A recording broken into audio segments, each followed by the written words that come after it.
ગહી શોપત શ્રી ગોવર્ધનનાથ, એ જ આપણી આચાર્ય પરંપરા રહી છે, ગુરુ પરંપરા રહી છે કે બધા જ પુષ્ટિજીવો જે છે એને શ્રી ઠાકોરજી સાથે જોડવા, અને એના માટે આપણે જે કંઈ કરી શકે એ આપણો કરવાથી આપણું જીવન કૃતાર્થ થાય છે. એટલે કોઈને પુષ્ટિજીવને પુષ્ટિ માર્ગમાં જોડી દેવો, એના માટે હેતુ દરેકને શ્રી ગોવર્ધનનાથજીની સન્મુખ કરવા, એટલે કે આપણા સેવ્ય પ્રભુની સન્મુખ કરવા, એ જ આ પ્રવચન શૃંખલાનો હેતુ છે, પ્રયોજન છે.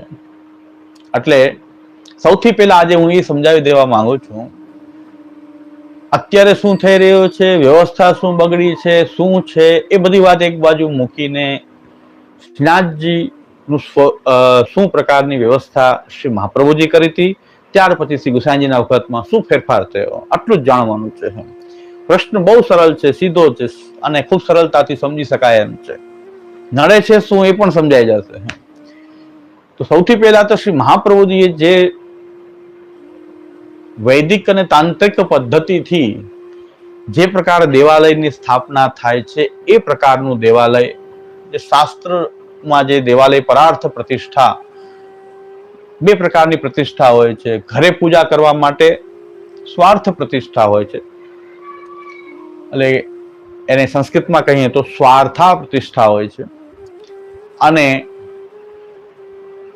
બધા જ જન સમુદાયના ભક્તજનોના કલ્યાણાર્થે જે દેવાલય સ્થાપિત થાય છે એને તંત્રમાં પરાર્થા પ્રતિષ્ઠા કહેવાય છે. એટલે દેવાલય એ પરાર્થા પ્રતિષ્ઠા છે. શ્રી મહાપ્રભુજી પણ એ શાસ્ત્ર સંમત પ્રકારથી શ્રી ગોવર્ધનનાથજીનું દેવાલય પૂર્ણ નક્ષત્રીએ સિદ્ધ કરાવેલું, એમાં શ્રી ગોવર્ધનનાથજીને પાઠ બેસાડ્યા. એ પદ્ધતિ શુદ્ધ દેવાલયની શાસ્ત્ર સંમત પદ્ધતિ, અને એ શ્રીનાથજીની આજ્ઞા હતી કે દેવાલયની રીતિથી આપને બિરાજવું છે. ગઈ વખતે મેં સ્પષ્ટ કરી દીધું કે જગત ઉદ્ધારક, સર્વોદ્ધારક અને ભક્તોદ્ધારક, તો દરેક સ્વરૂપ જે છે એ સર્વોદ્ધારક અને ભક્તોદ્ધારક છે. જગત ઉદ્ધારક જે સ્વરૂપ હોય છે એ દેવાલયના વિરાજતા શ્રી ઠાકોરજી હોય છે. તો શ્રી મહાપ્રભુજીએ જે શાસ્ત્ર વિધાન અનુસાર એ જ દેવાલય નિર્માણ કરી અને એમાં શ્રીજીને પધરાવ્યા. અને દેવાલયના અંદર જે કાંઈ પણ ભેટ આવે છે એ 3 પ્રકારથી હોય છે.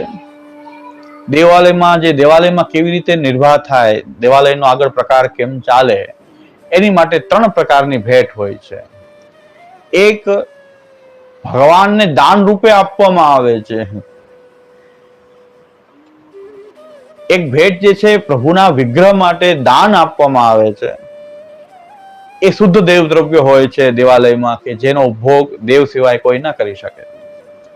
બીજી ભેટ જે દેવાલયમાં આવે છે એ અર્ચનાર્થ હોય છે. અર્ચનાર્થ જે હોય છે એ પૂજા અર્ચનામાં એનો ઉપયોગ કરી શકાય, અને પ્રસાદ રૂપે પણ પછી એમાંથી લઈ શકાય. જે ભેટ ધરાય છે દેવાલયમાં અર્ચનાર્થ હોય છે. એટલે કે અર્ચનાર્થ એટલે પૂજાર્થ, પૂજા કરવા માટે, એટલે પૂજામાં બધી સામગ્રીઓ એમાંથી લઈ અને એ ઠાકોરજીને ભોગ રાગ આદિ સમર્પિત થાય દેવાલયમાં, અને એનો પ્રસાદ પણ લઈ શકાય. અર્ચનાર્થ જે ધરવામાં આવે છે એનો પ્રસાદ પણ ગ્રહણ કરી શકાય. અને એક પૂજારી માટે આપવામાં આવે, એ પણ દેવને જ ધરવામાં આવે, કે જેનો હેતુ પૂજારીને આપવાનો હોય છે, એટલે કે એમને એમના નિર્વાહ માટે આપવાનો હોય છે. તો જે 3 પ્રકારથી દેવાલયમાં ભેટ ધરાય છે અને એ સ્વીકાર્ય છે. ત્યાં દેવદ્રવ્યનો સવાલ થતો નથી. જ્યાં પરાર્થા પ્રતિષ્ઠાથી જે દેવાલય છે ત્યાં અર્ચનાર્થ જે ભેટ આવે છે એ ભેટનો પ્રસાદ લઈ શકાય છે, દેવાલયમાં લઈ શકાય છે. દેવને દાન રૂપે આપેલું હોય છે એનો પ્રસાદ દેવાલયમાં પણ નથી લેવાતો, કે આ હું દાન તરીકે દેવની માલિકી માટે આપી રહ્યો છું. કોઈ જમીન દાન કરી દે, કે કોઈ વસ્ત્ર આભરણ જે ધરવા માટે જે દેવ માટે જ હોય, તો એ દેવાલયમાં પણ દેવ દ્રવ્ય તો થાય છે. પણ અર્ચનાર્થ જે ભેટ ધરાય છે, સન્મુખ જે ભેટ ધરાય છે, એ પણ અર્ચનાર્થ જ હોય છે. એ અર્ચનમાં વાપરી શકાય છે, અને એનો પ્રસાદ કોઈ ગ્રહણ કરે તો દેવાલયમાં દોષ રૂપ નથી. એટલે શ્રી મહાપ્રભુજીના વખતમાં શ્રીનાથજીના પ્રસાદમાં કોઈને વાંધો નથી. અત્યારે જગન્નાથજીનો પ્રસાદ લેવાય છે, તિરુપતિજીનો લેવાય છે, બેટ દ્વારકાનો પ્રસાદ લેવાય છે, કોઈ વાંધો નથી. દેવાલયમાં એ પ્રસાદ ગ્રહણ કરી શકાય છે. પ્રશ્ન કરવામાં આવ્યો કે 7 બાળકો સુધી કૃષ્ણદાસ અધિકારી વગેરે ભેટ લાવતા હતા શ્રીનાથજીની, એમાંથી ભોગ ધરાતું હતું અને વૈષ્ણવ પ્રસાદ લેતા હતા. બસ લઈ શકાય છે, એમાં કોઈ સિદ્ધાંતનો બાદ નથી. શાસ્ત્ર વિધાન પ્રમાણે દેવાલયમાં અર્ચનાર્થ ભેટ આવે છે, એનો પ્રસાદ લઈ શકાય છે અને અર્ચનાર્થ જે છે એ અર્ચનમાં એનો વિનિયોગ થાય છે. એટલે જે ભેટ લેતા હતા શ્રીનાથજી માટે એ અર્ચનાર્થ હતી, શ્રીનાથજીના અર્ચન માટે, એટલે કે સેવા માટે, જે સામગ્રી આદિ જોઈએ સેવા માટે એ એમાંથી લઈ અને એનાથી પૂજા કરવી અને પછી પ્રસાદ રૂપે એને ગ્રહણ કરવામાં કોઈ દોષ નથી. એટલે પ્રશ્ન કરવામાં આવ્યો છે એટલે સ્પષ્ટ છે કે દેવાલયમાં જો અર્ચનાર્થ જે આવી રહ્યું છે દ્રવ્ય ભેટ, એનાથી એની સેવા પૂજા ત્યાં ચાલે અને પ્રસાદ ગ્રહણ પણ થઈ શકે છે. દેવાલય હોય ત્યાં દેવ મર્યાદાથી જે બિરાજવામાં આવે છે ત્યાં બધાનું દ્રવ્ય ત્યાં સ્વીકારી શકાય છે, કારણ કે જગત ઉદ્ધારક રૂપ હોવાથી ત્યાં વૈષ્ણવ અવૈષ્ણવનો ભેદ હોતો નથી. શ્રી ગુસાઈજીએ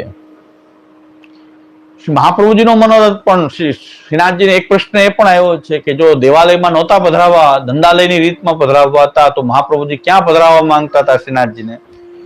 પોતાના ઠાકુરજી તરીકે અથવા તો કોઈ વૈષ્ણવને ઉપર પધરાવવા. નંદાલયની રીતથી પુષ્ટિ માર્ગની જે પદ્ધતિ જે છે તનુવિત્તજા, એટલે કે પુષ્ટિ માર્ગ પોતાનું તન પોતાનું ધન પરિવાર ગ્રહમાં બિરાજીને પ્રભુને એ બધું જ જે કંઈ બ્રહ્મ સંબંધમાં નિવેદન કર્યું છે એનું સમર્પણ વિનિયોગ ભગવત સેવામાં કરાવીને જે ઘરમાં સેવા થઈ રહી છે એ પુષ્ટિમાર્ગી પ્રકારની સેવા છે. તો એ પુષ્ટિમાર્ગની સેવા તો પોતાના ઘર માં પધરાવીને પણ કરી શકતા હતા શ્રી મહાપ્રભુજી, અથવા ત્યાં પોતાનું ઘર બનાવત અને ત્યાં બિરાજીને શ્રીનાથજીની સેવા પોતાના ઘરના ઠાકોરજી તરીકે શ્રી મહાપ્રભુજી કરી શકતા હતા, અથવા તો કોઈ ત્યાંના વૈષ્ણવને પણ આપ પધરાવી શકતા હતા ઠાકોરજી શ્રીનાથજી. જેમ કે રામદાસ ચૌહાણને સૌથી પહેલા પધરાવ્યા હતા સેવા માટે, અને રામદાસ ચૌહાણ પહેલા સેવા કરતા, પછી પૂરણમલ ક્ષત્રિયનું મંદિર બન્યું. શ્રી મહાપ્રભુજીનો ભાવ પુષ્ટિ માર્ગની નંદાલયની પદ્ધતિથી જે આપણે ત્યાં સેવાની જે પદ્ધતિ છે સમર્પણ વિનિયોગ વાળી, સત્તાનું સમર્પણ વિનિયોગ પૂર્વક પોતાના ઘરમાં શ્રી ઠાકોરજીની સેવા કરવાનો જે પ્રકાર શ્રી મહાપ્રભુજીએ કરેલો છે અને એની આજ્ઞા પણ શ્રી ગોવર્ધનનાથજી જ આપેલી છે, એટલે આપણા ઠાકોરજી જ આપેલી છે. સાક્ષાત ભગવતા પ્રોક્તમ તદક્ષરશ ઉચ્યતે. પહેલી વાર કહેતો હું શ્રી ગોવર્ધનનાથજી બોલું કે શ્રીનાથજી બોલું તો એનો મતલબ બધા જ ભગવત સ્વરૂપો જ છે. કેવળ એક જગ્યાએ શ્રીનાથજીને હું કેદ માનતો નથી. અને આપણા ધોળમાં પણ બોલે છે ગોકુલમાં શ્રીનાથજી, મથુરામાં શ્રીનાથજી, કામવનમાં ક્રીડા કરતા રંગીલા શ્રીનાથજી. આ શ્રીનાથજી એવા છે કે એક મૂર્તિમાં કેદ નથી, એ તો સર્વત્ર ભક્તના ભાવના મનોરથ પૂરણ કરી રહ્યા છે. એટલે આપણા શ્રીનાથજી એટલે આપણા કૃષ્ણ, આપણા ઠાકોરજી, આપણા ઘરમાં બિરાજતા સેવીઓ પણ એ જ છે. અને બધા જ પુષ્ટિ માર્ગની પદ્ધતિથી જે સેવા થઈ રહી છે બધા જ પણ શ્રી કૃષ્ણ છે. અને દેવાલય પદ્ધતિથી શ્રી મહાપ્રભુજીએ પધરાવ્યા છે એ પદ્ધતિ ચાલુ રહી તો એ ઠાકોરજી કોઈની માલિકીના નહીં થાય, પણ એ જગત ઉદ્ધારક પરાર્થા પ્રતિષ્ઠા વિધાનથી બિરાજતા દેવાલયના એ શ્રી ઠાકોરજી તરીકે શ્રી મહાપ્રભુજીએ પધરાવ્યા. શ્રી ગુસાઈજીએ એ શ્રી મહાપ્રભુજીનો મનોરથ પોતાના ઘરમાં સ્વમાર્ગીય પદ્ધતિથી સેવાનો જે મનોરથ હતો શ્રી મહાપ્રભુજીનો, એ બાધનમ વા હરિચ્છાયા. શ્રી મહાપ્રભુજી કેટલા શ્રીનાથજીને સમર્પિત છે કે આપશ્રીએ પોતાના સિદ્ધાંતનો દુરાગ્રહ ન રાખ્યો કે આપ અમારા ઘરમાં જ બિરાજો. શ્રીનાથજીની ઈચ્છા સર્વોપરી છે. ત્યારે શ્રી મહાપ્રભુજી આપે એ દેવાલયમાં પણ શ્રીનાથજીને પધરાવ્યા, શ્રીનાથજીની ઈચ્છાથી પધરાવ્યા, આજ્ઞાથી પધરાવેલા છે. શ્રી ગુસાઈજીએ જે મહાપ્રભુજીના હૃદયની જે વાત હતી કે શ્રીનાથજી આપણા ઘરમાં બિરાજે, એ શ્રી ગુસાઈજીએ દેવાલયનું સ્વરૂપ તો એને જ રાખ્યું, પણ આજુબાજુની બધી જ શ્રીનાથજી જ્યાં બિરાજે છે બધી જ જમીન આપે પોતે ખરીદી લીધી. અકબર બાદશાહ પાસેથી આપે બધું ખરીદ્યું છે. કેટલું શ્રીનાથજી પ્રત્યેનું આપણું સમર્પણ અને કમિટમેન્ટ છે શ્રી ગુસાઈજીનું કે દેવાલયનું સ્વરૂપ એને રહ્યું, બધા આજુબાજુનો જે જગ્યા હતી એ બધી જ શ્રી ગુસાઈજી પોતે ખરીદી લીધી. એટલે શ્રીનાથજીનું દેવાલય હવે શ્રીનાથજીની માલિકીની જગ્યામાં નહીં પણ ગુસાઈજીની માલિકીની જગ્યામાં શ્રીનાથજીને પધરાવીને એ દેવાલયનું સ્વરૂપ તો ચાલુ રહ્યું.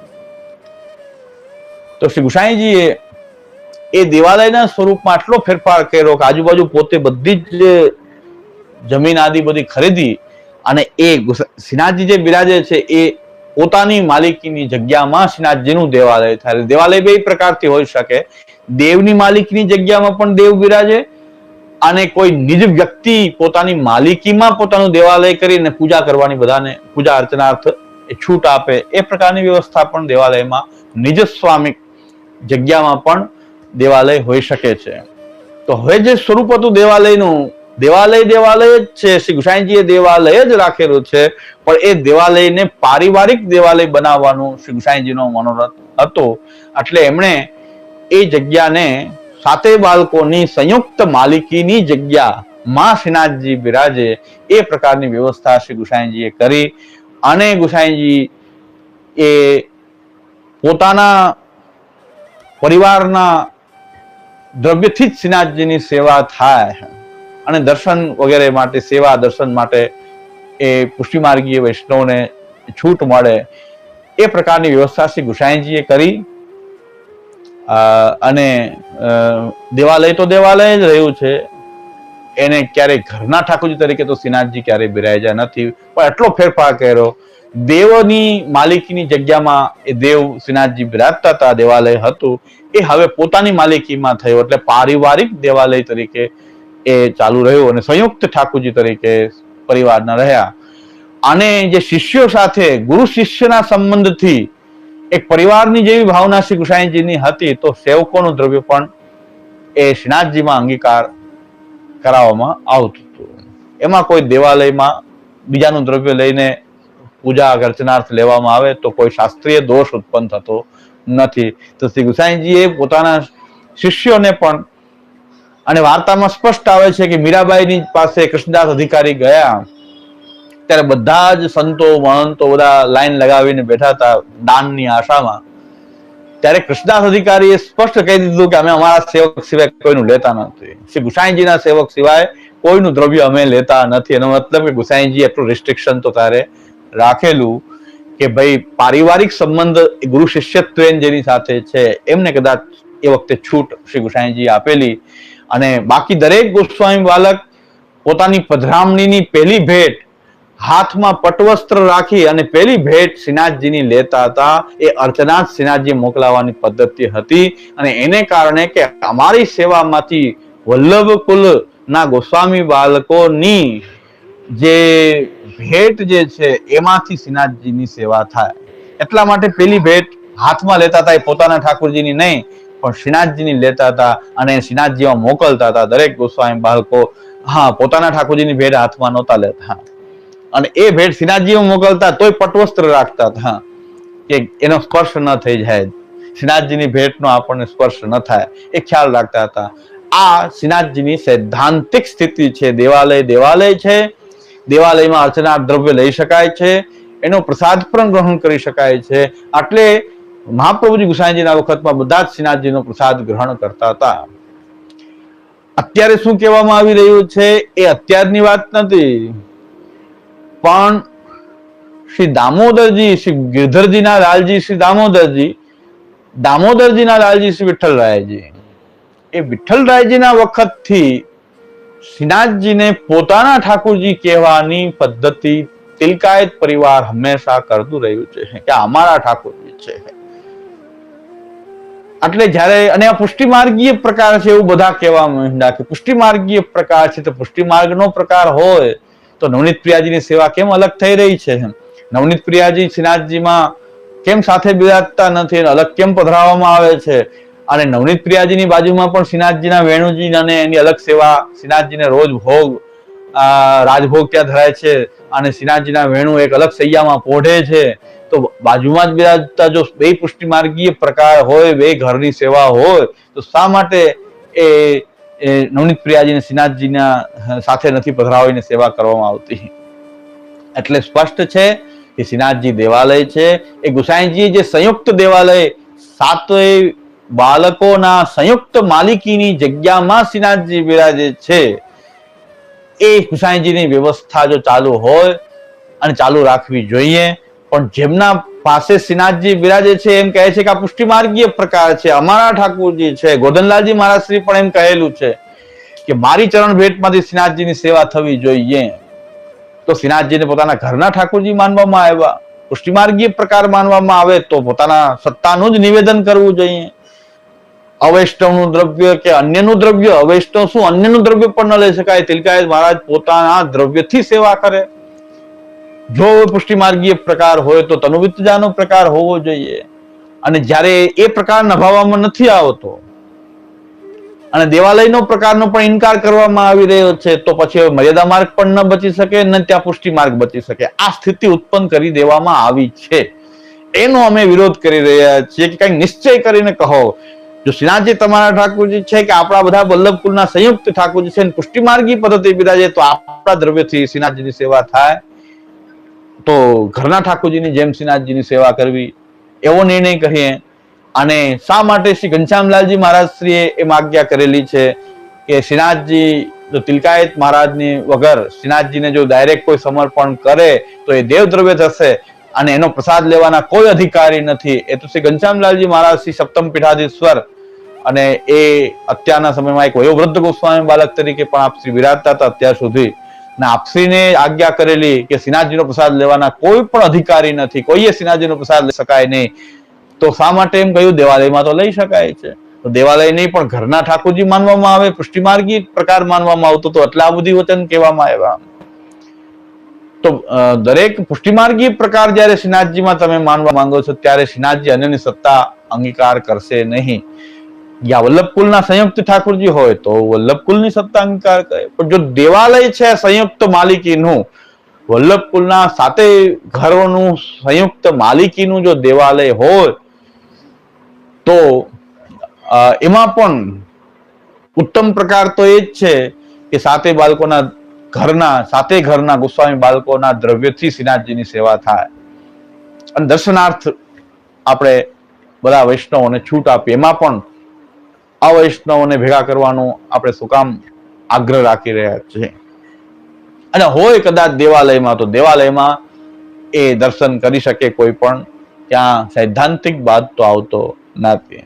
પણ ઘરના ઠાકોરજી કહેશું તો આ બધા નિયમો ઘરના જે આપણા ઠાકોરજીના જે શ્રી મહાપ્રભુજી નિયમ કે પોતાની સત્તાનું જ ઠાકોરજીને સમર્પણ કરવું.